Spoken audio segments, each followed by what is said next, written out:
हरे कृष्ण। ओम नमो भगवते वासुदेवाय। ओम नमो भगवते वासुदेवाय। ओम नमो भगवते वासुदेवाय। ओम अज्ञानतिमिरान्धस्य ज्ञानाञ्जना शलाकया चक्षुरुन्मीलितं येन तस्मै श्रीगुरुवे नमः। হরে কৃষ্ণ। হরে কৃষ্ণ। আমাদের একজন অ্যাক্টিভ সদস্য দেবেন্দ্রনাথ মাহাতা প্রভু, তার স্ত্রী বর্তমানে অসুস্থ হয়ে হসপিটালে ভর্তি হয়ে আছেন।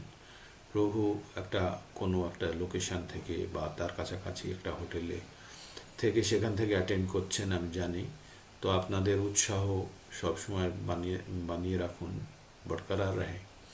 আর প্রভুর স্ত্রী তাড়াতাড়ি সুস্থ হয়ে উঠুন, এই কামনা করে আমরা সবাই মিলে একবার হরে কৃষ্ণ মহামন্ত্র প্রভু মাতাজির জন্য একবার আমরা হরে কৃষ্ণ মহামন্ত্র সবাই মিলে পাঠ করব, বলবো যে উচ্চস্বরে। হ্যাঁ, হরে Krishna Hare Krishna, Hare Krishna, Krishna Krishna, হরে Hare Hare, Hare Hare Hare Ram Rama, Hare Rama, Rama Ram Rama, Ram Hare Hare.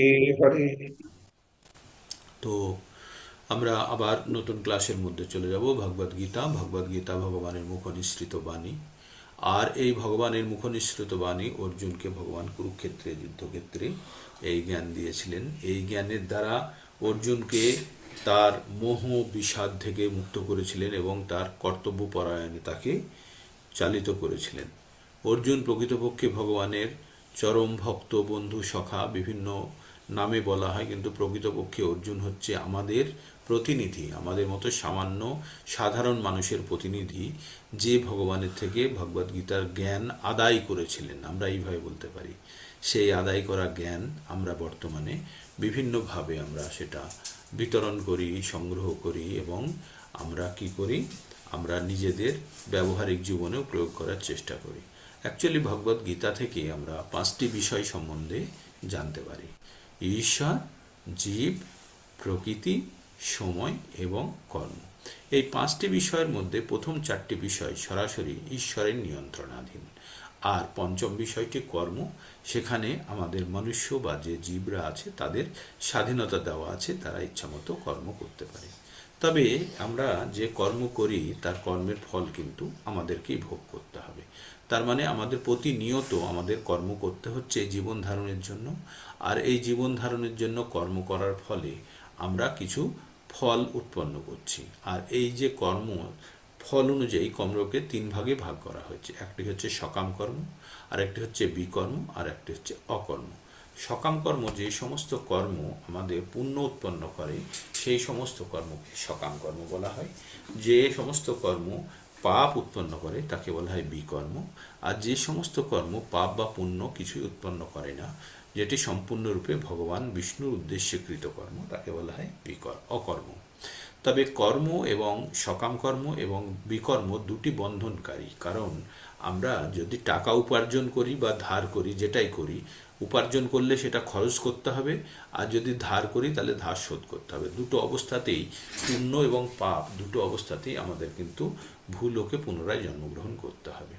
আর ভূলোকে জন্মগ্রহণ করা মানেই এই পুণ্য বা পাপ ক্ষয় করার জন্য আমরা যখন জন্মগ্রহণ করব, তখন জন্মের সঙ্গে আমাদের 4টে জিনিস যুক্ত হয়ে যাবে: জন্ম, মৃত্যু, জরা, ব্যাধি। 4টে পর্যায়ে কিন্তু খুব কষ্টের। যখন জন্ম হয় বাচ্চাটা কেঁদে ওঠে, কারণ প্রচণ্ড কষ্টের মধ্যে দিয়ে তাকে প্রবাহিত হতে হয়।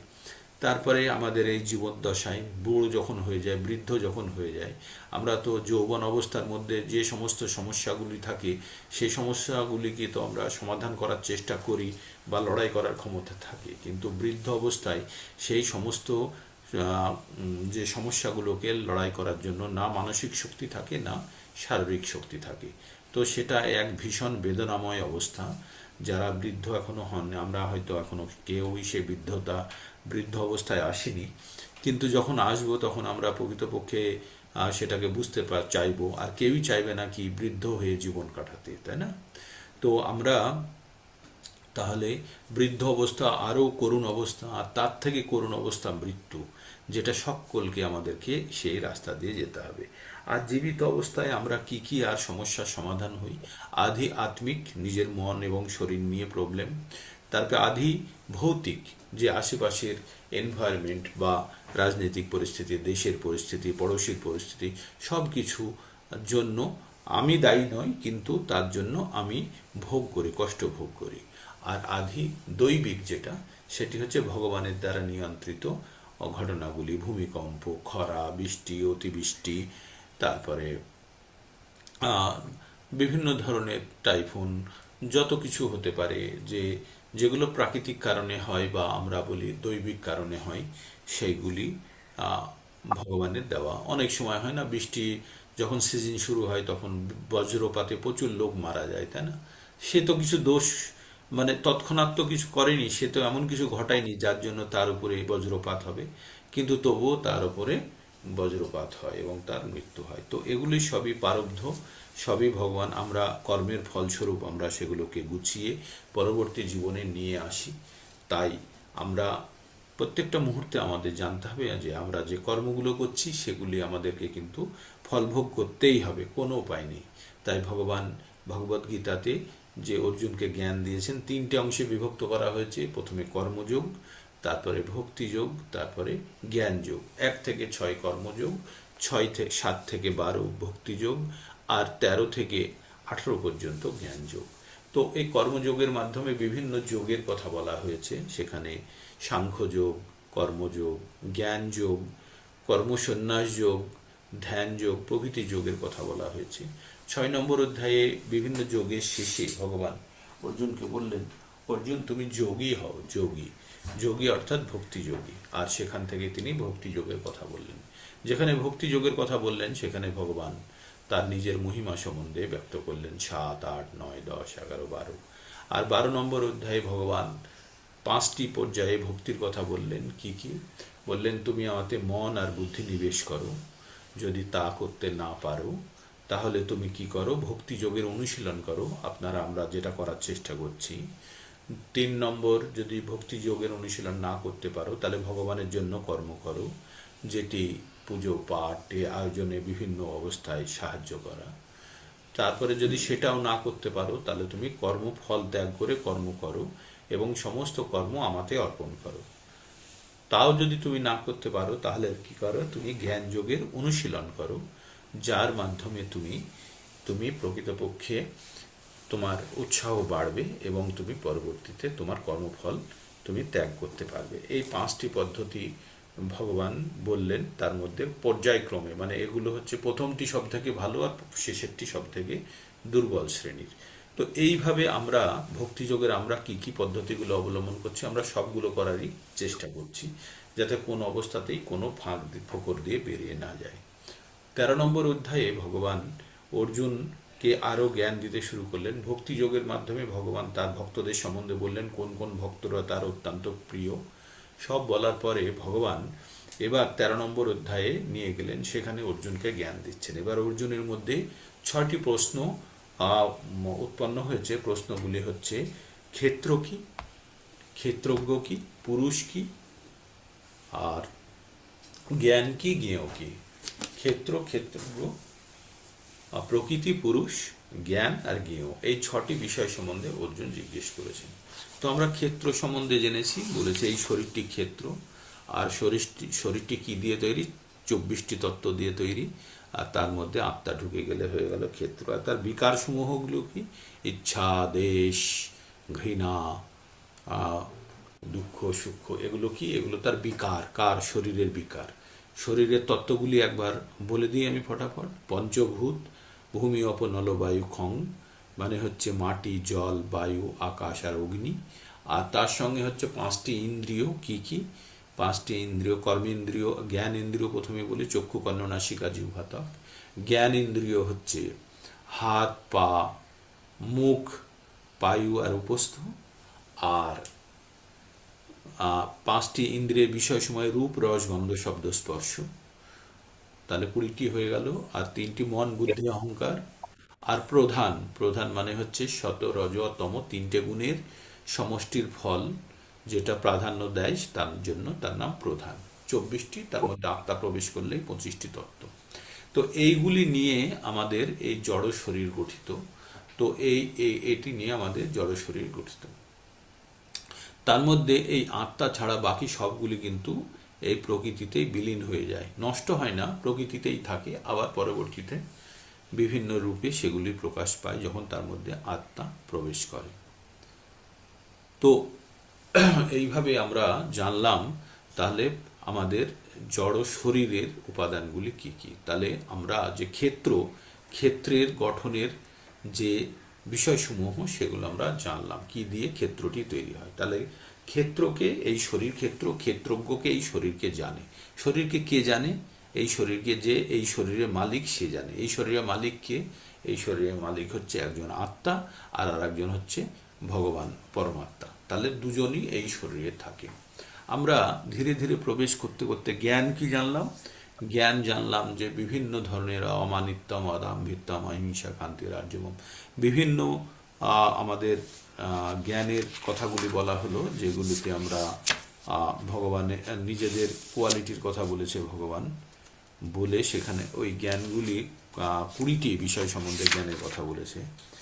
সেইগুলির বাইরে যত কিছু আছে সব অজ্ঞান। কি কি জ্ঞানের কথা বললেন ভগবান? বললেন অমানিত্যম, অদাম্ভিত্যম, অহিংসা, ক্ষান্তি, রাজ্যবম, আচার্য উপাসনাং, শৌচং, স্থৈর্য, আত্মবিনিগ্রহ, ইন্দ্রাস্থেষু বৈরাগ্যমন, অহংকার এব চ জন্ম মৃত্যু জরা ব্যাধি দুঃখ দোষানুদর্শনম। মানে জন্ম মৃত্যু জরা ব্যাধির মধ্যে দুঃখ দেখতে হবে, দোষানুদর্শনম।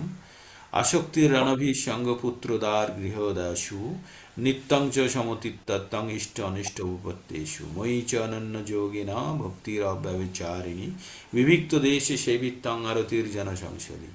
আধ্যাত্ম জ্ঞান নিত্যত্বং তত্ত্ব জ্ঞানার্থ দর্শনম, এতজ জ্ঞানম ইতি প্রোক্ত অজ্ঞানং যথান্যথা। তো এগুলোকে সব জ্ঞান বলা হচ্ছে। কাকে?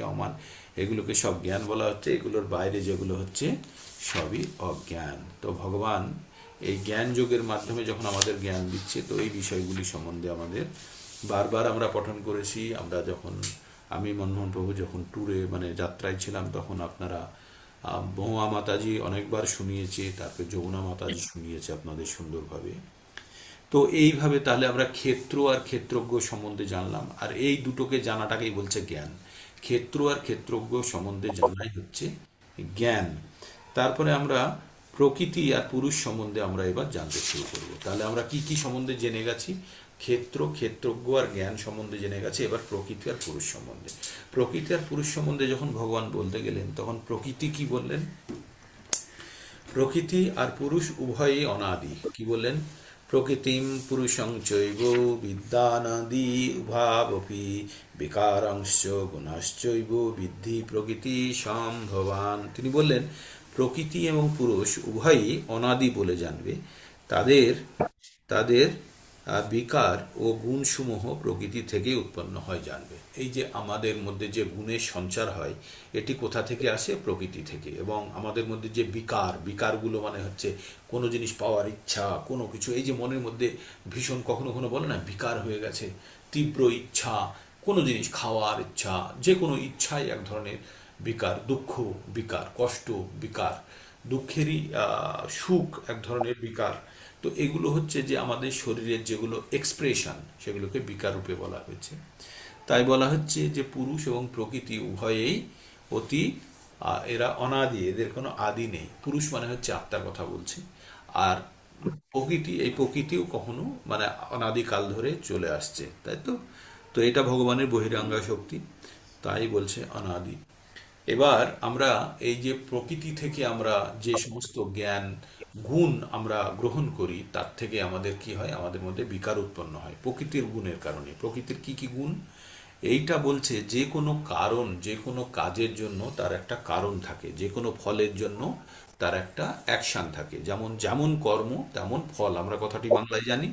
তেমনি আমরা যে কোনো কাজ করছি তার একটা কারণ থাকবে। তাই এখানে বলছে কার্য কারণ কর্তৃত্বে হেতু প্রকৃতির উচ্চতে, পুরুষ সুখ দুঃখ নাম ভক্তিত্বে হেতুর উচ্চতে। বলে সমস্ত কাজ, সমস্ত কাজ ও কারণের কর্তৃত্ব বিষয়ে প্রকৃতিকে হেতু বলে জানা হয়। এই যে আমরা যত কিছু কাজ করি এবং তার যে ফল সেটি কার কারণে হয়? প্রকৃতির কারণে। মানে খুব সুন্দরভাবে এখানে বুঝে নিন, এই লজিকটা বুঝে নিন। আমাদের সুখ দুঃখ কষ্ট কে দিচ্ছে? প্রকৃতির কারণে। প্রকৃতি থেকে কি হচ্ছে?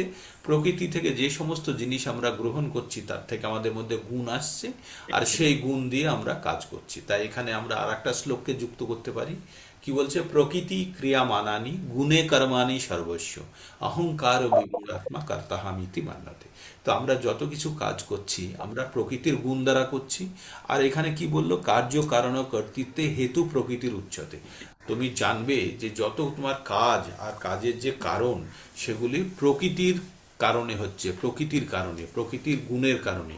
আমরা প্রকৃতিতে আছি, প্রকৃতি থেকে আমরা যে সমস্ত জিনিস গ্রহণ করছি তার দ্বারা আমাদের মধ্যে গুণের সঞ্চার হচ্ছে, আর সেই গুণের কারণে আমরা কাজগুলো করছি। তার মানে আমরা যদি ভাবি যে আমি করলাম, এই করলাম, এই করলাম, না, সব আমাদের মধ্যে যে গুণ তৈরি হয়েছে সেই গুণ দিয়ে। এবার গুণগুলি কোথায় থেকে আসছে? প্রকৃতিকে দহন করে, পরবর্তী শ্লোকে জানবো, প্রকৃতিকে দহন করে। তার মানে এইখানে আমরা খুব সুন্দরভাবে বুঝতে পারছি যে আমাদের মধ্যে যে গুণগুলো সঞ্চার হবে সেগুলো কিসের উপরে নির্ভর করবে? প্রকৃতির উপরে। এবার প্রকৃতিতে সব জিনিসই রাখা আছে, এবার আমি কোনটা নেব তারপরে নির্ভর করছে না? আমি যদি ভালোটা নিই তাহলে আমার মধ্যে ভালো গুণটি তৈরি হবে, আর আমি যদি প্রকৃতি থেকে খারাপটা নিই তাহলে প্রকৃতির খারাপ গুণ। তার মানে আমাদের এখানে কি প্রবলভাবে কি দেখা দিল? তাহলে প্রকৃতি থেকে আমরা কি গ্রহণ করছি সেটাও খুব উল্লেখযোগ্য হলো, তাই না? এতদূর পর্যন্ত বোঝা গেল। তাহলে প্রকৃতি আমাদের কাছে কতখানি গুরুত্বপূর্ণ, প্রকৃতি থেকে আমরা কি গ্রহণ করছি তারপরেই আমাদের মধ্যে সেই গুণের সঞ্চার হবে। তাই পরবর্তী শ্লোকে কি বলা হচ্ছে? পুরুষঃ প্রকৃতিস্থ হি ভুঙ্ক্তে প্রকৃতি জান গুণান কারণং গুণ সংঘর্ষ সদ অসজ্জনী জন্মিষু। ভগবান কি বললেন? পুরুষ মানে এই লিভিং এন্টিটি, যারা জীবন্ত বস্তু, তারা কি করে? প্রকৃতিতে থেকে বিভিন্ন প্রকৃতির দ্রব্যসমূহ সংগ্রহ করে, গ্রহণ করে, গ্রহণ করে, শোষণ করে। তার ফলে কি হয়? তার মধ্যে গুণের সঞ্চার হয়, আর যে গুণের সঞ্চার হচ্ছে সেই গুণই তাকে পরবর্তী উচ্চগতি এবং নিম্নগতি দিয়ে থাকে। তার মানে এখানে খুব গুরুত্বপূর্ণ হলো প্রকৃতি, আমাদের কাছে খুব গুরুত্বপূর্ণ হলো। আর প্রকৃতিকে কিভাবে দহন শোষণ করছি সেটি আরো গুরুত্বপূর্ণ। প্রকৃতিতে সব কিছুই রাখা আছে, রসগোল্লা, মিষ্টি, আম, জাম, কাঁঠাল, বিভিন্ন ফল, দুধ, ঘি, লঙ্কা, ঝাল, তেতো সব কিছু রাখা আছে। এবার আমরা কোনটা নেব সেটার উপরে নির্ভর করছে আমাদের মধ্যে কি গুণ তৈরি হবে।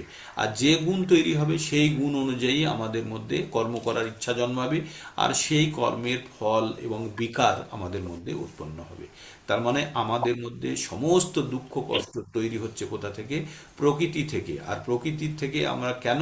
প্রকৃতি থেকে আমরা যে জিনিসটা গ্রহণ করব সেটি আমাদের মধ্যে গুণের সঞ্চার করবে। সেই গুণ আমাদের কোথায় চালিত করবে? উচ্চ গতি অথবা নিম্ন গতিতে। উচ্চ গতি মানে হচ্ছে উচ্চ লোকে, আর নিম্ন গতিতে মানে হচ্ছে পশুলোক। বা তাই বললো সৎ অসৎ জনি জন্মিষু। সৎ মানে হচ্ছে উচ্চ গতি, আর অসৎ মানে হচ্ছে নিম্ন গতি। এবার ভগবান কোথায় থাকে? তাই বলছে ভগবান থেকে কি করে? উপদেষ্টা অনুমন্তা চ ভর্তা ভোক্তা মহেশ্বর পরমাত্মেতি চাভুক্ত দেহে অস্মিন পুরুষ পর।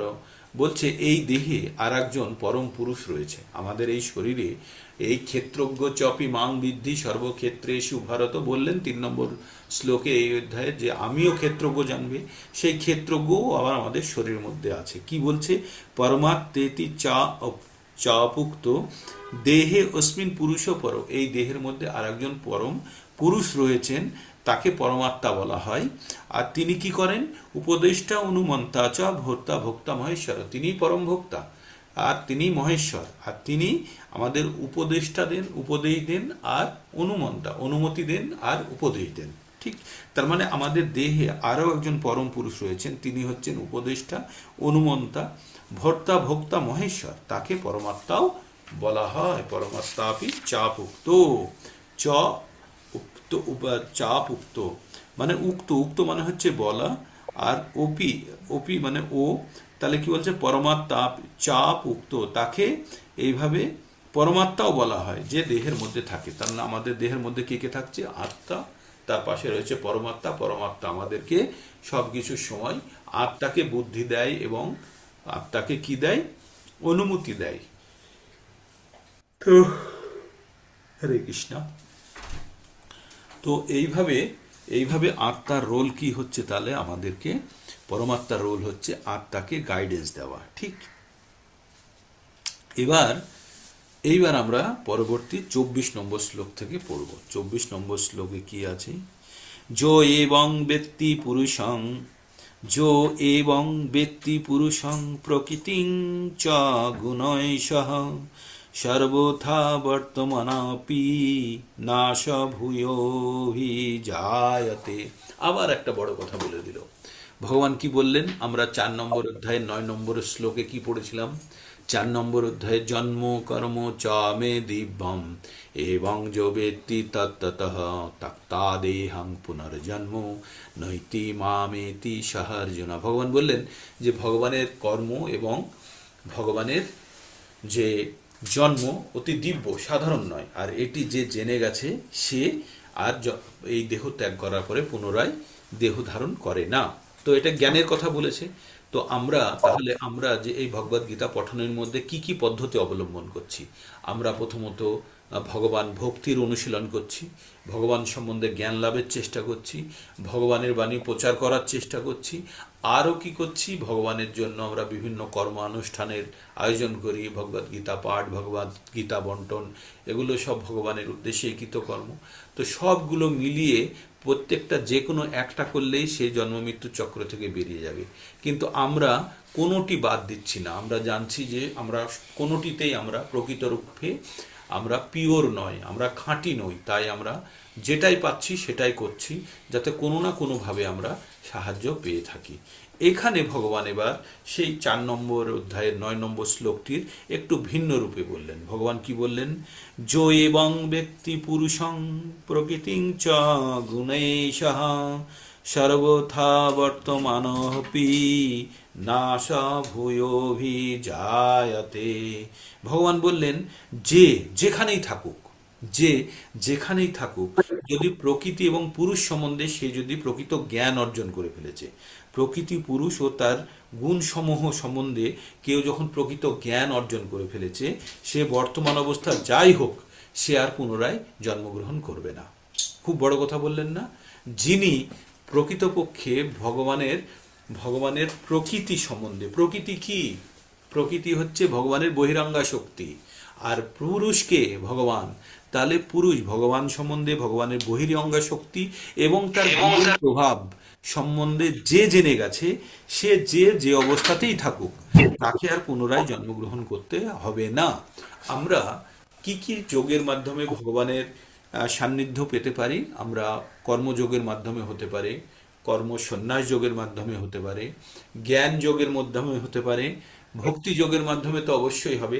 আর যে জ্ঞান যোগের মাধ্যমে হবে সেই কথাটাকেই শক্তভাবে তৈরি করার জন্য বললেন যো এবং ব্যক্তি পুরুষ, যে পুরুষ সম্বন্ধে জেনে গেছে, ব্যক্তি মানে জানা, পুরুষ প্রকৃতি, প্রকৃতি সম্বন্ধে জেনে গেছে, চ গুণেই সহ, সে প্রকৃতির গুণ সহ সর্বতভাবে জেনে গেছে। সে যেখানেই থাকুক, সে বর্তমানে যে অবস্থাতেই থাকুক, তাকে আর পুনরায় জন্মগ্রহণ করতে হবে না। খুব বড় কথা বললো। তার মানে আমাদের ভগবান প্রত্যেকবার আমাদেরকে জ্ঞান দিয়ে গেছে কি কি করলে তাকে আর পুনরায় জন্মগ্রহণ করতে হবে না, মানে জন্ম মৃত্যুর চক্র থেকে মুক্ত হবে। আর ভগবদ গীতা পঠনের একমাত্র উদ্দেশ্যই তাই, মনুষ্যকে এই জন্ম মৃত্যুর চক্র থেকে বেরিয়ে তাদের চিরন্তন ধাম, তাদের ভগবানের আশ্রয়স্থলে পৌঁছে যাওয়া। আর ভগবান সেই উদ্দেশ্যেই অর্জুনকে জ্ঞান দিয়েছেন যে অর্জুন, তুমি সমস্ত মানব জাতির কল্যাণার্থে তুমি এই জ্ঞান সকলের কাছে পৌঁছে দাও। আর তাই ভগবান বলেছিলেন না একবার 9 নম্বর অধ্যায়ের 30 নম্বর শ্লোকে, ক্ষিপ্রম ভবতি ধর্মাত্মা শাশ্বত শান্তি নিগচ্ছতি কোন্তেয় পতি জানিহি নামে ভক্তি পুনশ্চতি। বলছে হে কোন্তিও, তুমি প্রতিজ্ঞা করো, তুমি চিল্লিয়ে বলো, যে তুমি জোরে জোরে বলো যে আমার ভক্তের কখনো বিনাশ হয় না। বিনাশ মানে হচ্ছে আমরা যখন এই জড়জগতে থাকি তো আমাদের যে পতনগুলোকেই বিনাশের সঙ্গে তুলনা করা হয়। তাই ভগবানের ভক্ত যারা হয় তাদের কখনো পতন হয় না, তাদের সবসময় ঊর্ধ্বগতি হয়। এবং চরম ঊর্ধ্বগতি কি? এই জন্ম মৃত্যুর চক্র থেকে মুক্ত হয়ে ভগবানের ধামে প্রবেশ করা, সেটি হচ্ছে চরম উন্নতি বা অগ্রগতি। তো ভগবান এখানে বললেন যিনি এইভাবে পুরুষ এবং তার গুণাদি সহ প্রকৃতিকে সম্বন্ধে জানে, তিনি বর্তমান অবস্থায় যাই হোক না কেন তিনি পুনরায় জন্মগ্রহণ করেন না। তাই তো খুব বড় একটা কনফিডেন্সের জায়গা আমাদের সকলকে দিয়েছে। তাই ভগবান যখনই আমাদের ভক্তি দুর্বল হয়ে যায় তখন ভগবান একটা একটা করে ডোজ দিয়ে দেয়, আর যেগুলোর দ্বারা আমরা পুনরায় উৎসাহিত হয়ে আমরা ভগবত ভক্তিতে আবার সম্পূর্ণভাবে লীন হতে পারি বা লেগে যেতে পারি। তারপরে ভগবান এবার কি বলছেন 25 নম্বর শ্লোকে, ধ্যানেনাত্মানি পশ্যন্তি কেচিদা আত্মনা আত্মনা অন্যে সংখ্যেন যোগেন কর্মযোগেন চাপরে। কি বললেন? ধ্যানেনাত্মনি পশ্যন্তি কেচিদাত্মনা আত্মনা অন্যে সাংখ্যেন যোগেন কর্মযোগেন চা অপরে।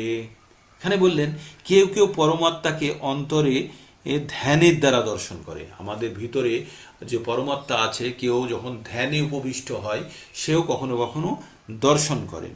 কেউ সাংখ্যযোগের দ্বারা দর্শন করে। আমরা সবাই ধ্যানের দ্বারা কেউ দর্শন করতে পারি না।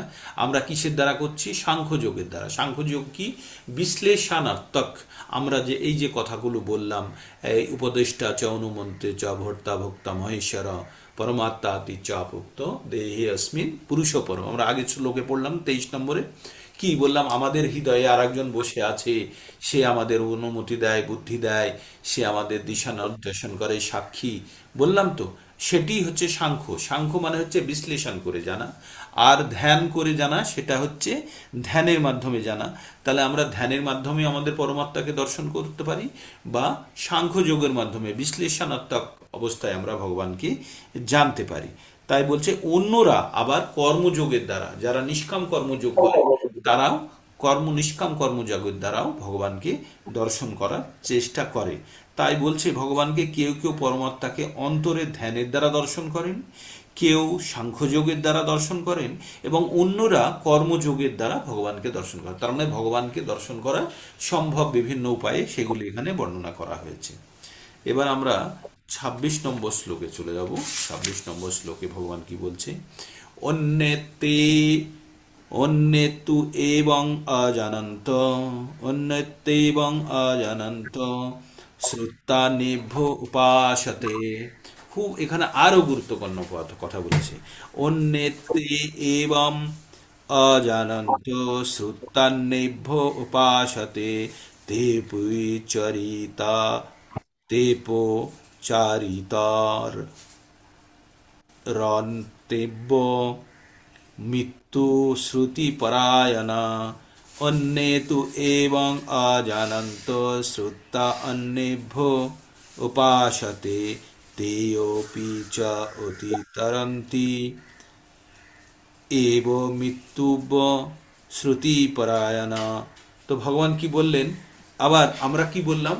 যে কেউ সাংখ্যযোগের দ্বারা কেউ দর্শন করতে পারে আগের শ্লোকে, কেউ জ্ঞান যোগের দ্বারা জানতে পারে, আর কেউ কেউ ধ্যানের দ্বারা দর্শন করতে পারে পরমাত্মাকে। তাহলে পরমাত্মাকে কিভাবে দর্শন করতে পারে?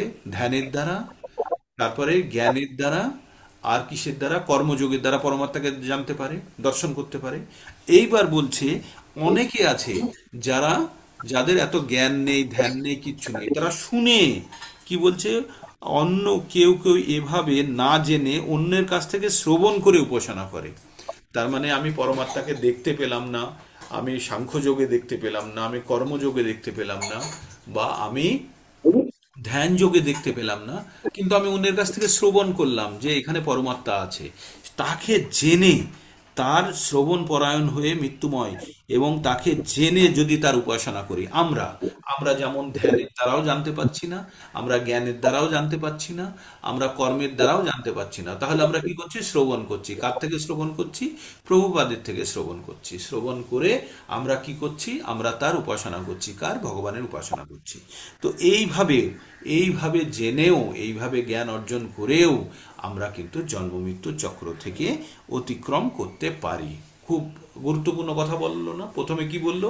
ধ্যানের দ্বারা, ধ্যানের দ্বারা দর্শন করা যেতে পারে, জ্ঞানের দ্বারা দর্শন করা যেতে পারে, সাংখ্যযোগের দ্বারা দর্শন করা যেতে পারে, অথবা কর্মযোগের দ্বারা।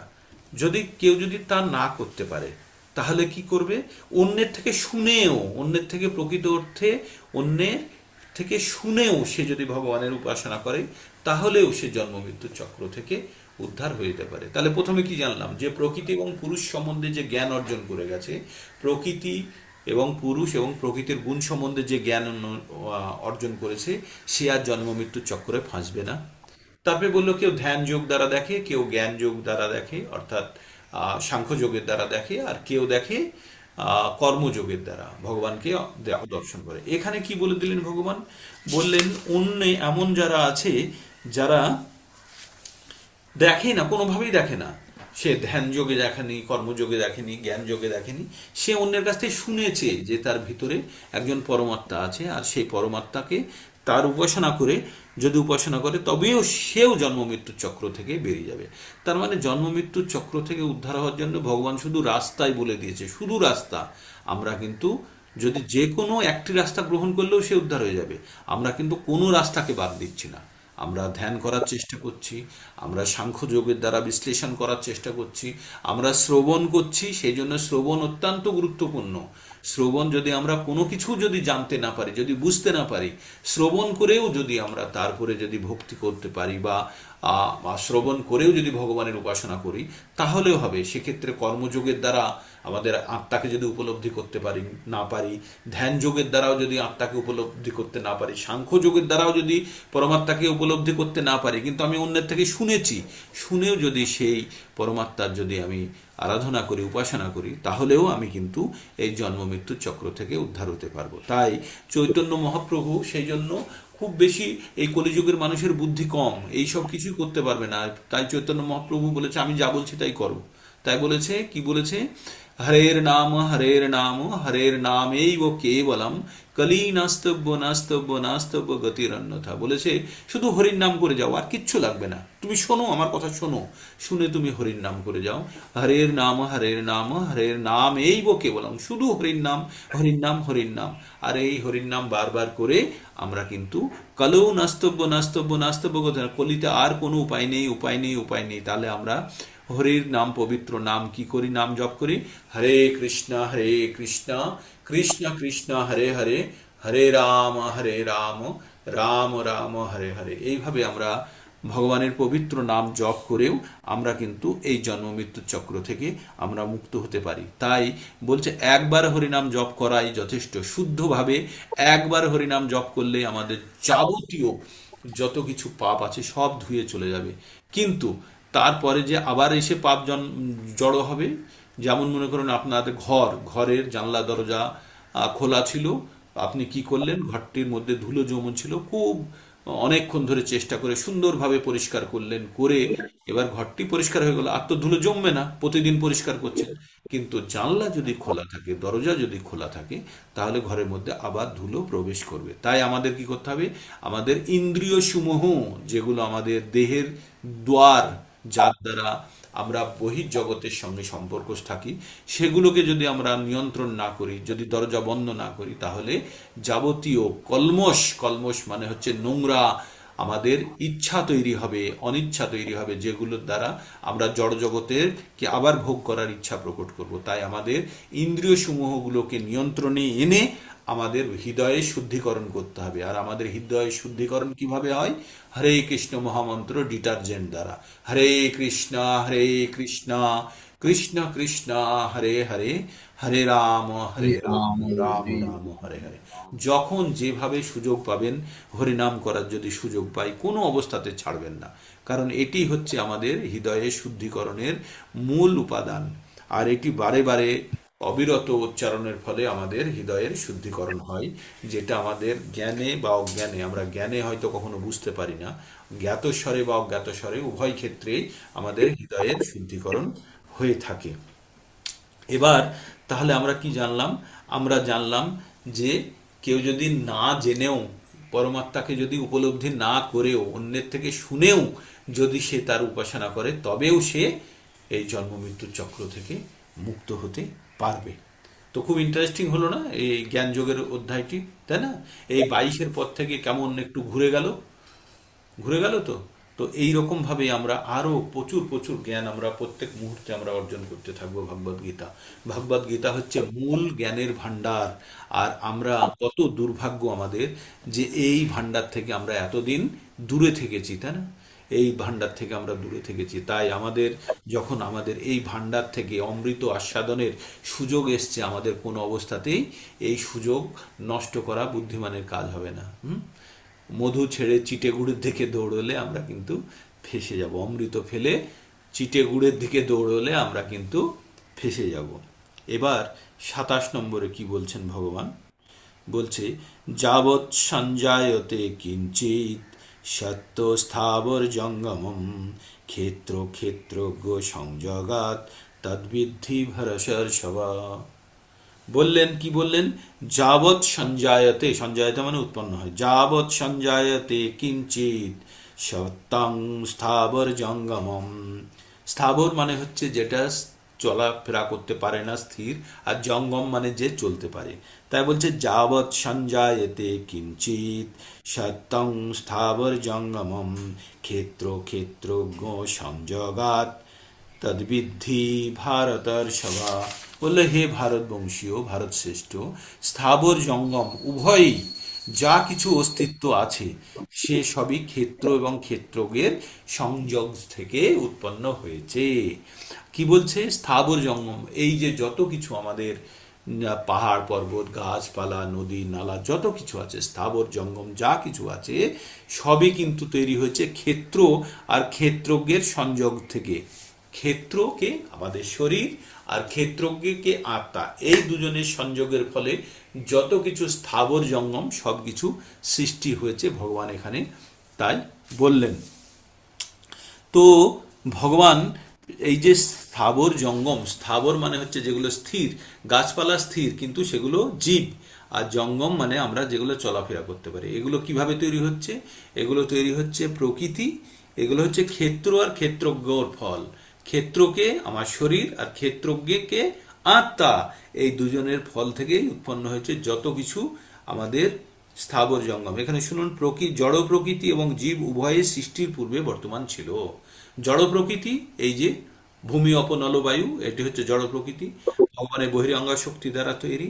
আর জীব মানে হচ্ছে আত্মা, এটা অনাদি, মানে এটা হচ্ছে আমাদের জন্মের আগেও এটা ছিল, মৃত্যুর পরেও এটা থাকবে। তাই কি বলছে? জড় প্রকৃতি এবং জীব উভয়ে সৃষ্টির পূর্বে বর্তমান ছিল, তাদের সম্বন্ধে এই শ্লোকে ব্যাখ্যা করা হয়েছে। যা কিছু হয়েছে তা হচ্ছে তার জড় প্রকৃতি এবং জীবের সমন্বয়ের ফলে।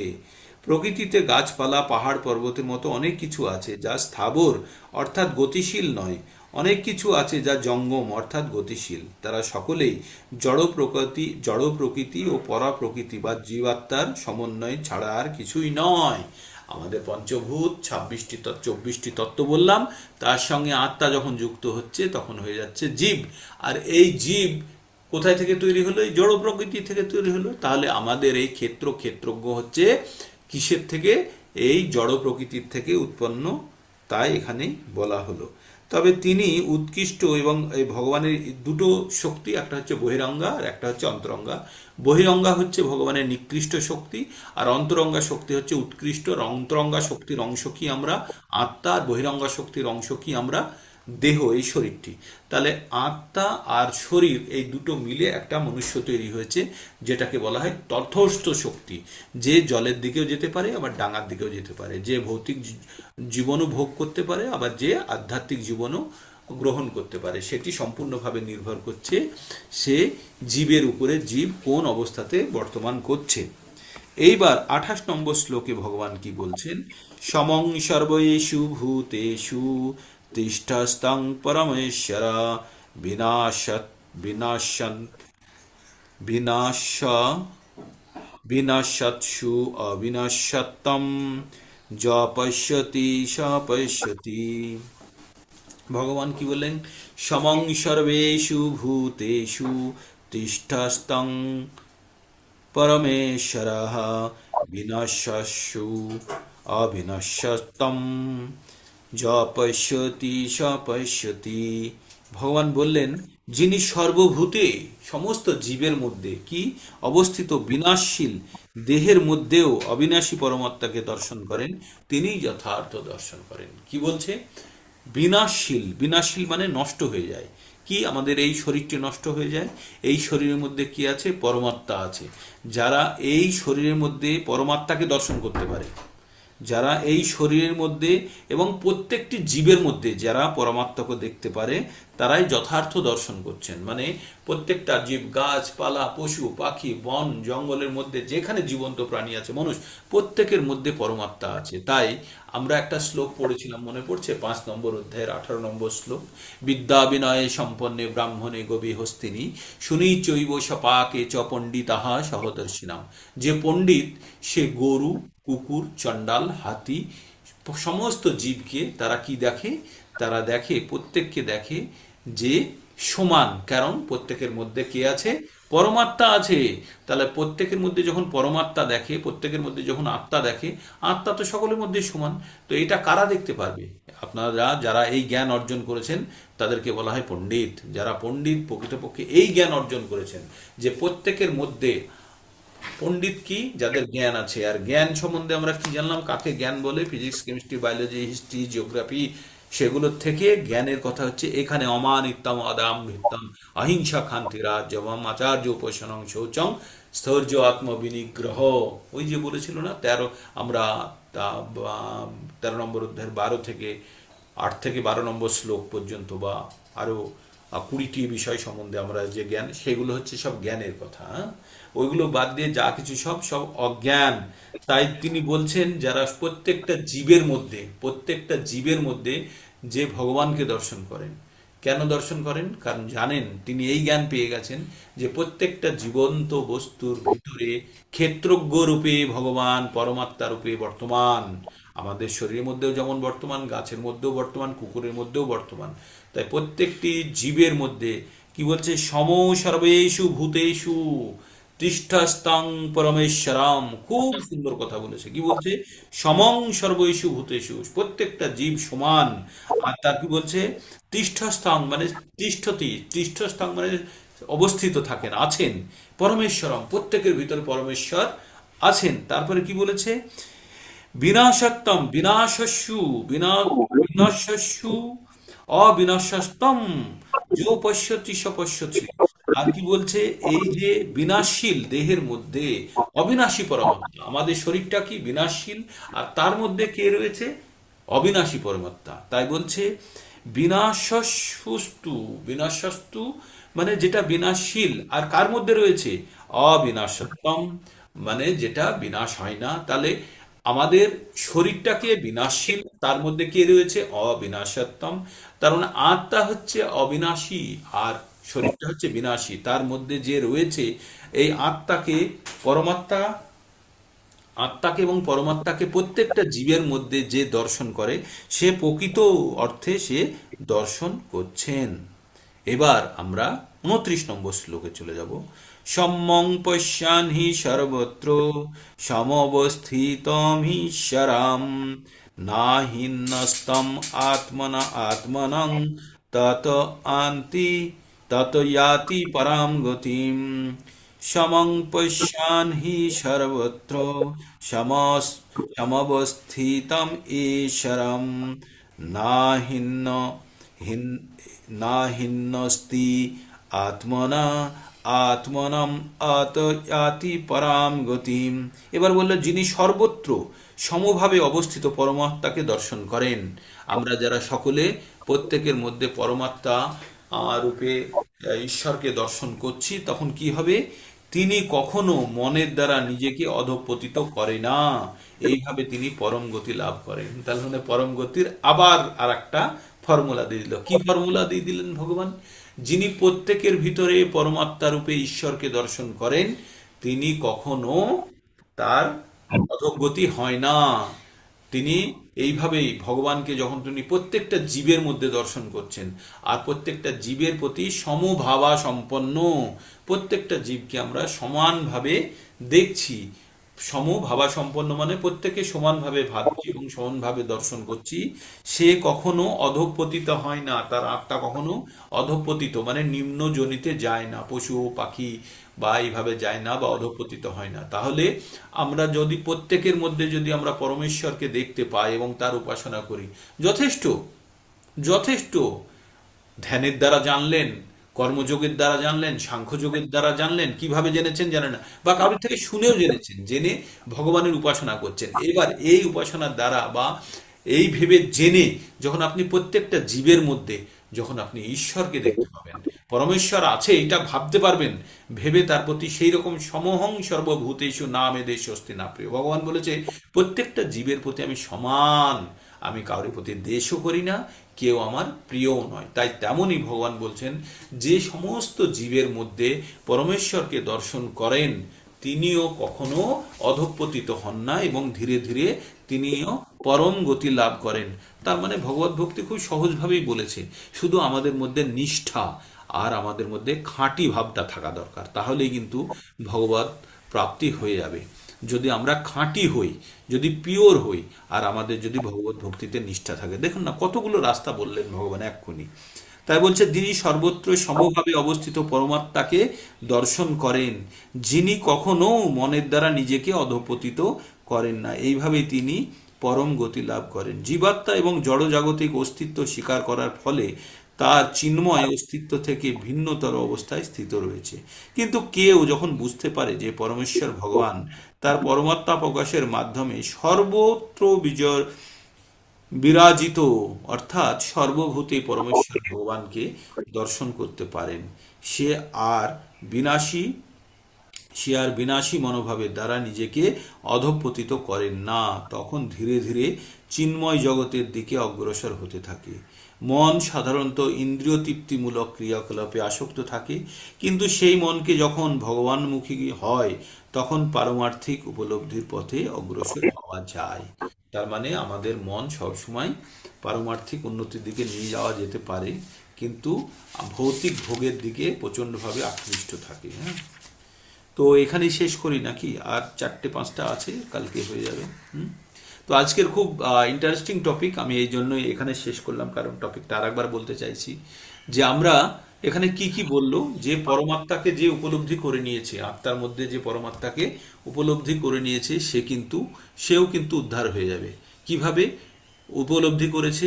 সে ধ্যানের দ্বারা, অথবা সে সাংখ্য যোগের দ্বারা অর্থাৎ জ্ঞানের দ্বারা, অথবা কর্মযোগের দ্বারা সে যদি ভগবানকে উপলব্ধি করে থাকে, অথবা কারোর থেকে শুনে, সে যদি না দেখেও শুনেও যদি সে ভগবানের উপাসনা করে, উপলব্ধি করতে পারে পরবর্তীতে, আর তখন সে কি করবে?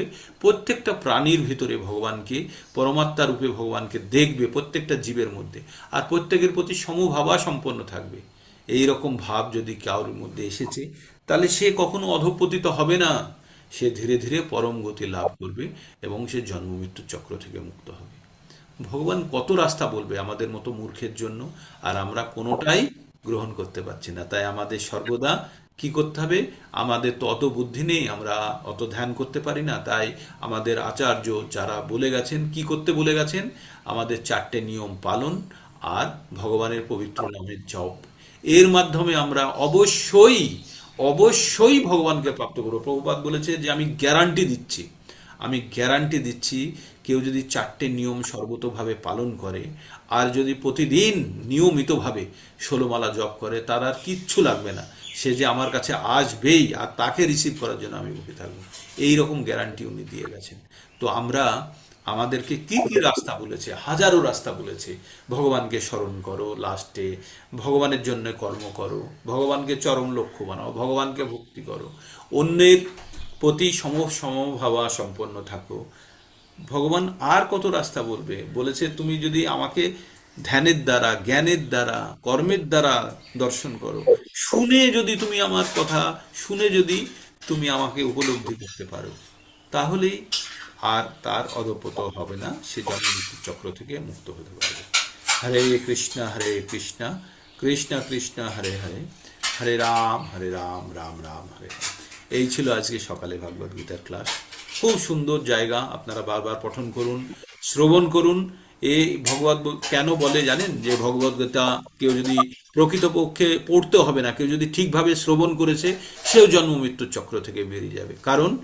কারণ এই একটাই, ভগবান শুধু শ্রবণ করতে বলেছে। ভগবান বলেছেন যে তুমি শ্রবণ করো, করে তুমি এই জিনিসগুলো দেখুন না, আমরা যদি ধ্যান করতে না পারি, আমরা যদি জ্ঞান যদি না থাকে, আমরা যদি কর্ম করতে না পারি, তবু শ্রবণ করেও যদি আমরা ভগবানের উপাসনা করি এবং প্রত্যেকটা জীবকে আমরা যদি সমানভাবে দেখি, সমহং সর্বভূতেষু, প্রত্যেকটা জীবকে সমানভাবে দেখে তার ভিতরে যদি আমরা পরমাত্মার অবস্থান উপলব্ধি করার চেষ্টা করি, তাহলে সে কখনো অধঃপতিত হবে না, সেও জন্ম মৃত্যুর চক্র থেকে মুক্ত হয়ে যাবে। তো এই ছিল আমাদের সকালের মঙ্গল, সকালের ভগবদ্গীতা ক্লাসের অনুষ্ঠানে। আপনারা ক্যামেরা অন করুন, আর যার যার প্রশ্ন আছে প্রশ্ন প্রস্তুত করুন, আমরা সেই প্রশ্নের উত্তর নিরাকরণ করার চেষ্টা করব। আর সংখ্যা খুব কম হয়ে গেছে, সংখ্যা ভীষণভাবে কমে গেছে। শীত বলে হয়তো কমে গেছে, কিন্তু ভগবদ্গীতার এখন আমরা প্রকৃত জায়গাতে, আসলে ভগবদ্গীতার প্রথমের দিকে এই সমস্ত জ্ঞান দেয়নি কেন? কারণ এই জ্ঞানগুলো প্রথমের দিকে দিলে ভগবান ফিল্টার করতে পারবে না প্রকৃতপক্ষে কারা এই জ্ঞান গ্রহণের উপযোগী, মানে যোগ্য, তাদেরকে খুঁজে বার করার জন্য শেষ পর্যন্ত নিয়ে যাবে ভগবান, তাই না? তো যারা শেষ পর্যন্ত টিকে থাকতে পারবে তারাই প্রকৃত জ্ঞান অর্জন করতে পারবে এবং প্রকৃতপক্ষে ভগবদ্গীতার যে মাহাত্ম্য সেটিকে তারা নিজেদের জীবনে আনতে পারবে। ক্যামেরা অন করেছেন? আর কারো ক্যামেরা অন হবে না? হরে কৃষ্ণ কৃষ্ণ কৃষ্ণ হরে হরে, হরে রাম রাম রাম হরে হরে। কারো কোনো প্রশ্ন থাকলে বলতে পারেন। কালকে আপনারা অনেকে মহুয়া মাতাজি বা অনেকেই এতে যোগদান করেছিলেন 700 গীতা শ্লোকা পাঠে। আমি লিঙ্কও আপনাদের দিয়েছিলাম, কারা কারা জয়েন করতে পেরেছিলেন।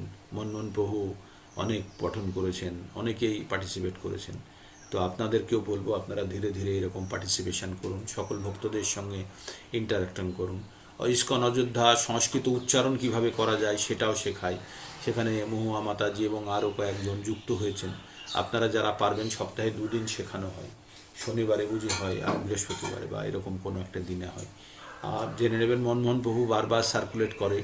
তো আপনারা যারা শিখতে চান সংস্কৃত উচ্চারণ কিভাবে করতে হয় সেটা শিখতে পারেন। আর তাছাড়া আমরা তো ভগবদ্গীতার ক্লাস নিয়মিত করি, আর এটা আমাদের চলতেই থাকবে যতক্ষণ না পর্যন্ত আমরা পূর্ণ জ্ঞানে অধিষ্ঠিত হচ্ছি। আর কারো কোনো প্রশ্ন নেই? সবাই বুঝতে পারছেন কি বলছি? পঠন করতে হবে, শ্রবণ করতে হবে। পঠন না করতে পারলেও হবে, শ্রবণ করলেই হবে, বারবার শ্রবণ করতে হবে, তাহলে আমাদের হৃদয়ে শুদ্ধিকরণ হয়ে যাবে। কারো প্রশ্ন নেই? আজকে নেই। বলুন বলুন প্রভু, শোনা যাচ্ছেন আপনার কথা। কেউ বাকিরা শুনতে পাচ্ছেন? পাচ্ছি প্রভু, পাচ্ছি শুনতে। হ্যাঁ বলুন, প্রশ্ন থাকলে বলুন, না হলে এখানে। পশ্চিমী কাল প্রোগ্রামটা খুব ভালো লেগেছে, প্রথম থেকে লাস্ট অব্দি ছিলাম। বাহ, খুব সুন্দর খুব সুন্দর, সবাই মিলে পার্টিসিপেট করা, তাই না? খুব সুন্দর খুব সুন্দর। মহুয়া এরকম অনেক মাতাজি প্রোগ্রাম কন্ডাক্ট হয়, আপনারা কানেক্টেড থাকলে সেগুলো আরও ভালো লাগা থাকবে। এই যে আমরা যে একটা দুটো চারটে করে পড়ছি, যখন সমগ্রভাবে পড়বো তখন আমি তো এরপরে আপনাদেরকে বলবো প্রতিদিন একটা করে চ্যাপ্টার পড়বেন। বেশিক্ষণ সময় লাগে না, 10-15 মিনিট লাগে, মানে বুঝতে হবে না, পড়ে যান, শুধু পড়ে যান তাহলেই হবে। একটা করে চ্যাপ্টার প্রতিদিন একবার টার্গেট করুন, 18 দিনে ভগবদ্গীতা আপনাদের রোটেশন হতে থাকবে। আর তখনই আপনাদের এর মধ্যে এমন জিনিস আছে না, যে কোনো কোনো জিনিস, ওই যে ভিক্স আমরা নাকে নিলে ভিতরে সর্দি শুকিয়ে যায়, যাই তো, তো এটা এমন ঔষধি যেটা কান দিয়ে হৃদয়ে প্রবেশ করলে হৃদয়ের যত কলমশ দূর হয়ে যাবে। জানতে হবে না যে আপনার ভিক্সের মধ্যে কি আছে যা দিয়ে আপনার সর্দি শুকিয়ে যায়। তেমনি ভগবদ গীতার মধ্যে কি আছে সেটি অনেক ক্ষেত্রে আমরা না জানতে পারলেও কান দিয়ে প্রবেশ করলেও সেটা আমাদের হৃদয়ে শুদ্ধিকরণ করে। তা এত পাওয়ারফুল জিনিসটা, ঠিক? তো এইভাবেই ভেবে আমাদের অগ্রসর হতে হবে। হরে কৃষ্ণ কৃষ্ণ কৃষ্ণ হরে হরে, হরে রাম রাম রাম হরে হরে।